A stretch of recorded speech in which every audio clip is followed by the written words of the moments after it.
that because of attraction for riches, one might give up his religious principles.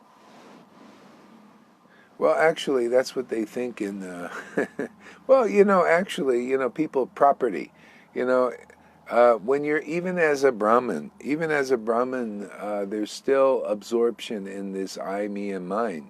It's not enough. It's not enough. Our hearts need to be purified by bhakti to be released from this I, me, and mine. This belongs to me in this world. This is mine. When it's just, we have really no direct relationship with anything in this world. People. That's why, just by tasting this bhakti, we become naturally detached from the world. In a good way, in the right way, in the sense of feel neutral about it. Not, I hate this. That's aversion is a symptom of attraction. You go beyond even that. So it's natural and normal that even on the level of this Brahman level of consciousness, you still feel this, this is mine, this belongs to me, this is my husband, this is my wife, my child, my, me, mine, see? But, how does it belong? What belongs to us truly is the Lord. The Lord is the one, our only belonging, but we don't know that. The transcendental Lord. See? So when the Lord considers that we belong to Him and He belongs to us, that relationship, transcendental relationship, see, then we get released from this false identity. It's a false ego. It's a false identification. Okay. So at that time the young Brahmin said, "My dear gentleman, please just hear. Just to gain victory in an argument, this man is lying." See, and you see, even the Brahmin, even this Brahmin, it's not enough just to be a Brahmin, because see, he was still subject to public opinion. See, he's still, and the people themselves, they are bewildered by those who are bewildered by speculation and word jugglery and stuff like that. So everybody is kept down. Okay? That's why it's very hard for even the demigods to understand the transcendental nature of the Supreme Personality of Godhead. See, it's on another platform of consciousness. That's why the real devotees appear mad. That's why even those who are actually devotees, even Brahmins, like Lord Shiva, he represents a person that's transcendental to material nature. He's spiritual master of the universe. Yet even Daksha, a really well-educated, aristocratic Brahmin in the demigod, couldn't understand his consciousness. Okay? But that's, if you want to be delivered to the next platform beyond human consciousness, we have to associate with those who have that, that consciousness, that kind of special mercy. It's all by association. At that time I forbade him to do so, telling him, "O best of the Brahmins, I am not a fit husband for your daughter.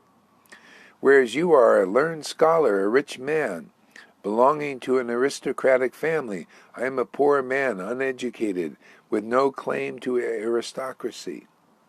See, all these discussions, see, all on to do of caste system. See, but anyway, it's good because it supports the Lila. It's all in it. Actually, everything belongs to the Supreme Lord in the material world. Yeah, exactly.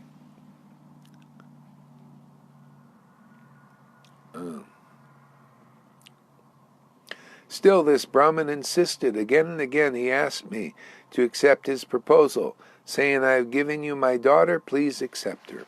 Then I said, "Please hear. You are a learned Brahmin. Your wife, friends, and relatives will never agree to this proposal.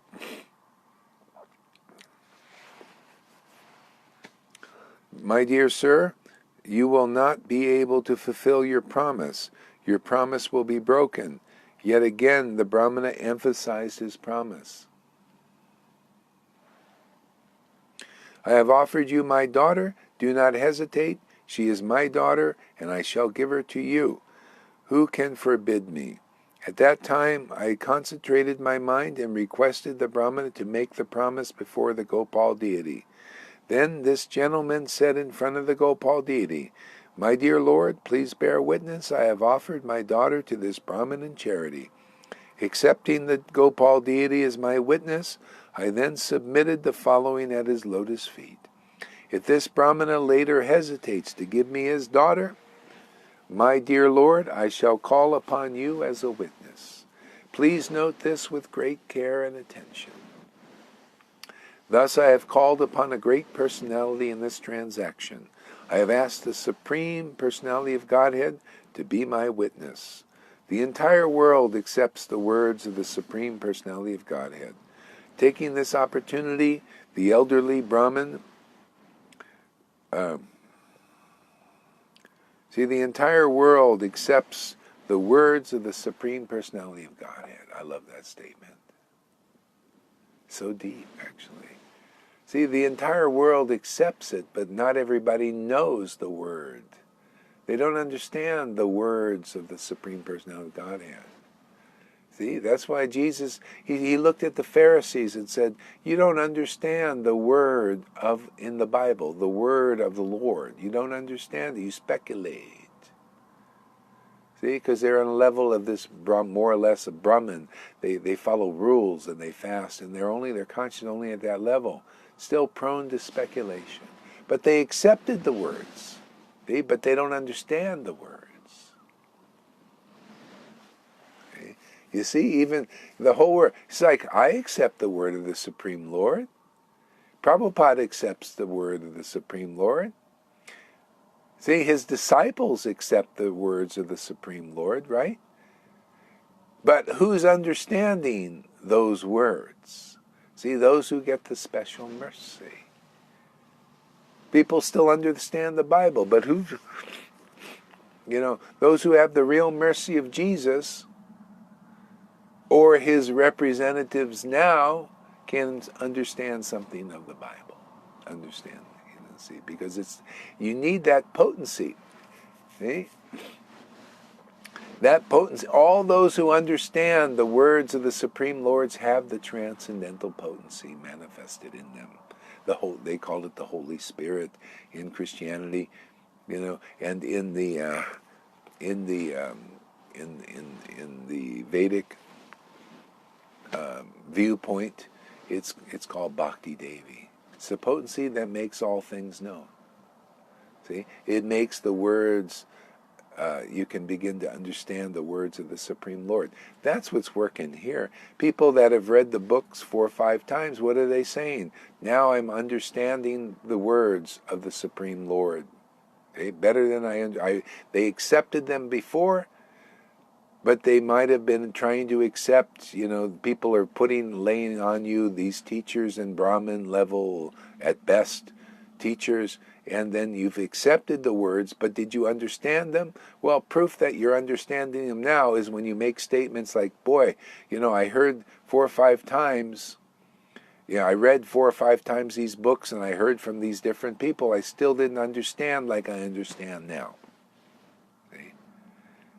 So, Brahmins and even Kshatriyas and Sudras all can accept the words of the Supreme Lord in the Scriptures, but who understands them are only those who are transcendently situated by getting the gift of this spiritual potency.